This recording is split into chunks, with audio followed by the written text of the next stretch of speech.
So there's yet another update in the Matthew Bradley v. Analytical Grammar case. This is the case where I did the interview with Aaron Carl, who was the proprietor of Analytical Grammar. And that was a great interview. I'll put a link in the bubble up in the corner. And you should watch that interview because it really shows what a victim of a Liebowitz case goes through. Well, you may remember that recently Liebowitz was disqualified from representing the plaintiff, Matthew Bradley. And they wanted to make sure that Mr. Bradley actually was being told everything. Well, now there's a new attorney representing plaintiff. Now imagine if the first attorney, generally speaking, not speaking facts about Liebowitz because we don't know all the circumstances, but imagine that an attorney has left the scene of a train wreck and they potentially caused the train wreck. Then they get disqualified from representing the train wreck, and the other attorney comes in and they have to start picking up the pieces and undoing it. The other attorney might find things and might want to explain to the judge why the plaintiff himself isn't responsible for what the attorney caused. And so in the lens of a new attorney coming in to pick up the pieces, we get this plaintiff's consent motion for a stay of proceedings, the halting of the proceedings, a stopping of the proceedings, while disqualified counsel identify all available malpractice insurance coverage. Malpractice insurance coverage says to me that there will be a future allegation of malpractice. I can't guarantee it, and I want to stay far away from defaming Mr. Liebowitz. I don't know if he's committed malpractice. It certainly walks like a duck and talks like a duck and smells like a duck and looks like a duck, but I will wait till someone actually hears the actual evidence. I'm just sideline quarterbacking this one. I'm not actually there. I don't have perfect information, so I'm not going to accuse him of malpractice, but that seems to be what this document is doing. Let's go through it.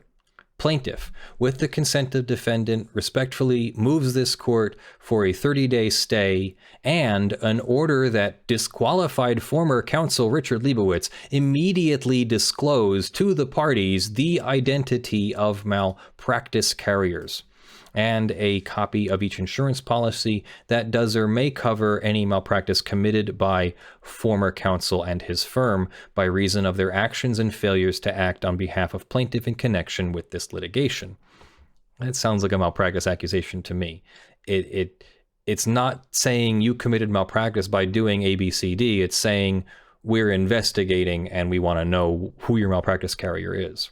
In support, plaintiff sets out the following. Plaintiff's initially retained counsel, Mr. Liebowitz, was disqualified by order of this court, entered March 19, 2021, from further representing plaintiff. Plaintiff has retained the undersigned as successor counsel, and the undersigned's appearance for that purpose has been substantially contemporaneously entered, which is a weird way of saying she entered her appearance. During the period from the time plaintiffs first contacted the undersigned until present, the undersigned attorney has engaged in diligent efforts to obtain plaintiff's file from former counsel and investigate the facts. You, as the client, always have the right to get your file from your attorney. We are not allowed to withhold your file from you. Same thing when you get a new attorney. We have to turn over your file upon request. The undersigned has been informed by the Liebowitz law firm that at this point, the entire client file has been provided in digital form, but the client file provided by the Liebowitz firm is woefully deficient. Subject to mutual agreement on non-waiver of attorney-client privilege, counsel for defendant and the undersigned have communicated concerning these matters and have agreed that these findings should be brought to the attention of the court. That means the plaintiff's new counsel and the defense counsel, who I think was Dan Booth, have communicated and agreed that these concerns should be brought to the court. So they've agreed. The defendant has agreed with the plaintiff that something is terribly wrong here. Among other things, there is no pleadings file and no copy of all pleadings. In fact, virtually all the pleadings are absent. Why would there be no copy of the pleadings? The pleadings are the beginning of the case, the complaint, and any response to a counterclaim or something like that. Why is there no copy of the pleadings? There is no evidence as to the method or date of service of the complaint, although an email apparently sent by defendant's principal to plaintiff's former counsel, principal would be the principal officer of the corporation, on August 16th, 2019, indicated that she had recently received a summons and complaint and included a settlement offer. So, I mean, at this point, it doesn't matter that there was no service, but it will certainly look bad if there wasn't service, and it might impact a motion for an attorney's fee award as well. After the date of correspondence from defendant's principal on August 19th, the files reflect that former counsel Liebowitz updated plaintiff as follows. So here's a copy of what I think is an email. August 18th, 2019, 10:31 p.m. Richard Liebowitz wrote, "Hi, Matt. Hope you're well. Analytical grammar, spelled with an ER, defaulted on the case, which means they did not respond back to the complaint without a space. The judge is going to decide the amount of money within the next 5 months. I will keep you posted." I don't remember there being a default in this case. Let me look. We're looking for what? August 18th is when he sent that. Summons issued on June 19th. Then a consent motion for an extension of time to file answer. Then a text order granting defendant's consent motion for an extension of time. Then September 13th, an answer. That does not seem like a default to me. Although early settlement offers, including the aforementioned document captioned as an offer of judgment, evidently were communicated to counsel for plaintiff in August 2019 by both defendant's principal and defendant's counsel prior to his entry of appearance, there is no evidence that such offers were communicated to plaintiff until months after their expiration, at or around the time when plaintiff was to be deposed or to engage in mediation. And if you remember, Aaron Carl talked about how when those offers were talked about in the deposition of Matthew Bradley, Aaron Carl had said that Mr. Bradley's eyes went wide as if he was hearing the information for the first time or was very surprised by it. I don't know the circumstances surrounding all of that, but that makes sense. It jives with this timeline if Mr. Bradley was not being told of such offers. Now, you should know that your attorney has a legal duty, an ethical duty under the rules of professional conduct to take offers to settle to the client, to keep the client fully informed about their case. Sure, it sometimes can take a couple hours or a couple days to get that stuff communicated, but there is a duty to take that stuff to the client. And so if he didn't do that, that could be malpractice. There is no evidence that the merits of plaintiff's case beyond the copying were evaluated at the commencement of the case, or that potential defendants were considered or communicated to plaintiff, or that the consequence of any potentially successful defense was communicated to plaintiff. Let's take these one at a time. There's no evidence that the merits of plaintiff's case were evaluated at the commencement of the case. This makes sense because there was a Facebook terms of service term that applied, and it was the term the entire case turned on, because the term said that any Facebook user could use something someone else had posted on Facebook.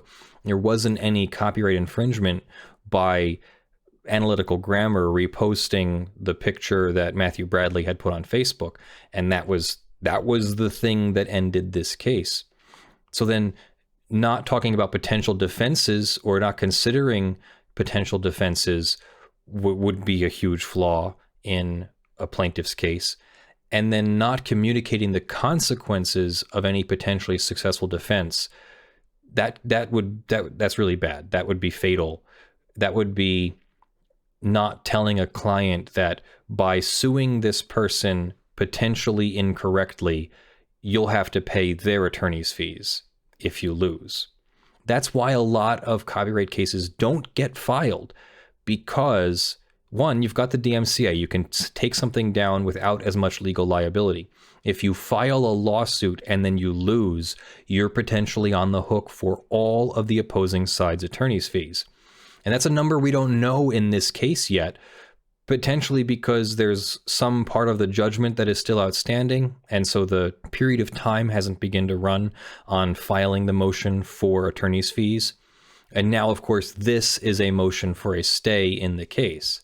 Then the plaintiff's new attorney says, there is no file of legal research, although to be fair, the memorandum filed by former counsel on August 10th, 2020, and another one on August 21st, 2020, contained the result of legal research and legal analysis. So no record of what research was done other than the result of the research. That's not necessarily the worst thing that can happen, but it doesn't look good when there's no record of what research was done. Undersigned counsel also requests files and pleading copies from former local counsel. Each counsel or the firm provided what they reported to be all the files they possessed, which, between the two, did include a small subset of pleadings, but did not repair the overall deficiency in the information from principal counsel.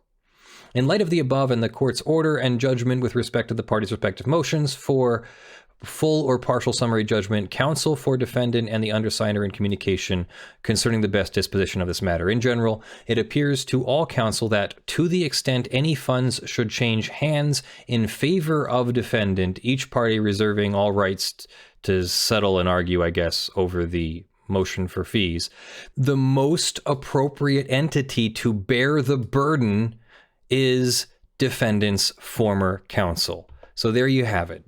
She's asking for Liebowitz to bear the burden of the attorney's fees award. That's what she's asking for here. And apparently the defense attorney agrees. The undersigned has notified Mr. Liebowitz and the Liebowitz law firm of this position and has requested the name of the malpractice carrier and that the claim be transmitted to the carrier. The undersigned has been informed by an associate that Liebowitz law firm claim was transmitted to the carrier, but has not been informed of the name of the carrier.